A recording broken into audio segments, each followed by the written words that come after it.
Bom, com esse aumento aí da taxa de juros, em meio ponto percentual, como você acompanhou na reportagem, ficando em 14,75% ao ano, o Brasil subiu então para a terceira posição no ranking dos países com o maior juro real do mundo. E é sobre esse assunto que a gente convida aqui os nossos analistas de hoje, os nossos comentaristas, Deise Ciocari e também José Maria Trindade, que se juntam a nós nesta manhã. Vou começar contigo, Deise.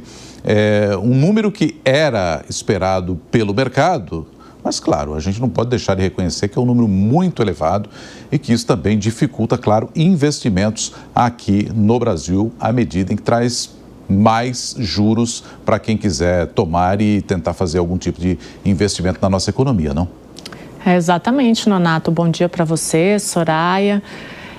O que acontece agora é que a gente tem visto esse juro persistente e isso mostra, para quem precisa de crédito, o crédito vai ficar mais caro, a economia do Brasil ela não vai crescer e aí a gente vê um movimento no Congresso Nacional que acaba aprovando pacotes e reformas bilionárias e isso mostra uma certa irresponsabilidade fiscal. Então o mercado olha para isso e não vê confiança na política econômica brasileira, né? Então, enquanto o Ministério da Fazenda ele anuncia algumas medidas assim muito pequenas para conter a inflação, para conter os gastos, aí o Congresso vai lá e aprova essas reformas bilionárias, né? Então, isso acaba provocando toda essa desconfiança. O mercado olha para isso e diz, não tem como investir no Brasil, né? O Banco Central, diante desse quadro, ele não tem mais escolha, né? Porque o que ele é forçado a fazer? Manter os juros altos para tentar atender as expectativas, né? Enquanto isso, por sua vez, também a gente está falando aqui do Congresso Nacional, mas o Palácio do Planalto também não mostra essa responsabilidade fiscal. A gente teve o teto dos gastos, teve a tentativa da reforma tributária, que ainda não foi regulamentada pelo Congresso Nacional, mas o próprio Palácio do Planalto também não dá essa segurança fiscal. E aí o que a gente vê é essa confusão toda e essa taxa Selic subindo e, claro, isso acaba ficando muito caro, principalmente para aquele consumidor, para o brasileiro que precisa de crédito.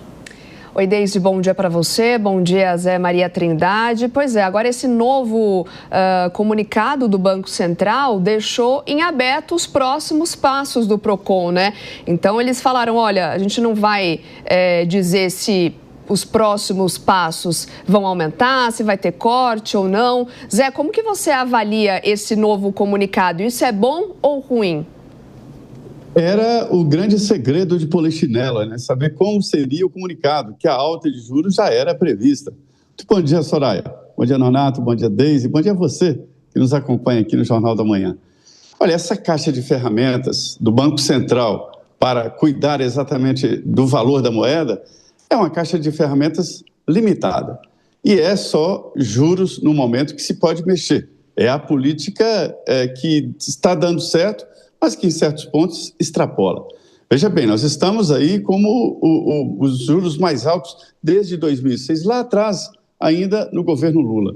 E esse presidente do Banco Central foi eleito, não indicado pelo presidente Lula e votado no Senado Federal, né? Então, não se pode dizer que estamos com um presidente do Banco Central, adversário e inimigo. É um presidente do Banco Central alinhado ao governo, indicado por esse governo. Mas é a política do momento, é o que se pode fazer. A moeda brasileira está caindo num descrédito. A dívida pública está sufocando o país. O próprio governo diz que o orçamento colapsou. A partir de 2027, ou seja, o próximo presidente, qualquer que seja ele, vai enfrentar dificuldades para sobreviver, ou seja, não haverá dinheiro para pagar as despesas fixas.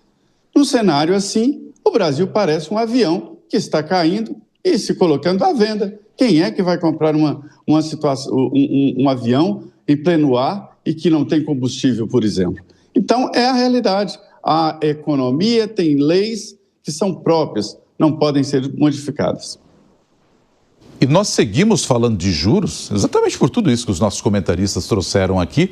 Isso impacta no nosso dia a dia, na nossa vida diária. Com essa nova taxa aí de 14,75% ao ano, o Brasil subiu para a terceira posição no ranking com maior juro real. E a Beatriz Manfredini tem mais detalhes aqui para a gente a respeito desse tema com os países que estariam aí com os juros maiores. E a gente, infelizmente, nessa terceira posição. Beatriz, bom dia, bem-vinda. Pois é, Nonato, subimos da 4ª para a 3ª posição nesse ranking que é feito pela Moneyou, com base justamente nessas alterações da taxa, por exemplo, Selic, que foi ali colocada então pelo Banco Central. Bom dia para você também, para a Soraya, para todos que nos acompanham aqui no Jornal da Manhã. Então esse ranking, ele faz a projeção, a expectativa, da taxa de juros real para um país. Ele observa 40 países para o próximo ano, para dentro de 12 meses. O Brasil ficou então agora nesse novo ranking com taxa de 8,65%. O interessante é que é uma taxa menor do que no último ranking que foi feito, quando tinha 8,79%, e mesmo assim o Brasil subiu da 4ª para a 3ª posição. Isso não só por conta do próprio Brasil, mas é porque nos outros países, os outros 39 que também são pesquisados e fazem parte do ranking, também tiveram movimentações. Então agora, por exemplo, o Brasil está atrás apenas da Turquia, que tem uma taxa real de juros, de acordo com esse levantamento, a expectativa, para dentro de 12 meses, de 10,47%, e da Rússia, 9,17%. O Brasil, então, tem 8,65%. A Argentina, por exemplo, foi quem fez essa movimentação. Ela estava no 3º lugar no ranking, com uma taxa ali superior a 9%, e agora ela cai algumas posições, porque registra uma taxa de 3,92%, de acordo com a projeção. Só para a gente citar os países com as menores taxas reais, nós temos lá no final do ranking a Holanda com menos 2,2%, a Dinamarca menos 2% também e o Japão menos 1,9%. Nonato. Muito obrigado, Beatriz Manfredini, atualizando para a gente aqui esse posicionamento do Brasil, infelizmente, a respeito da taxa de juros. Obrigado, Bia, que volta daqui a pouco.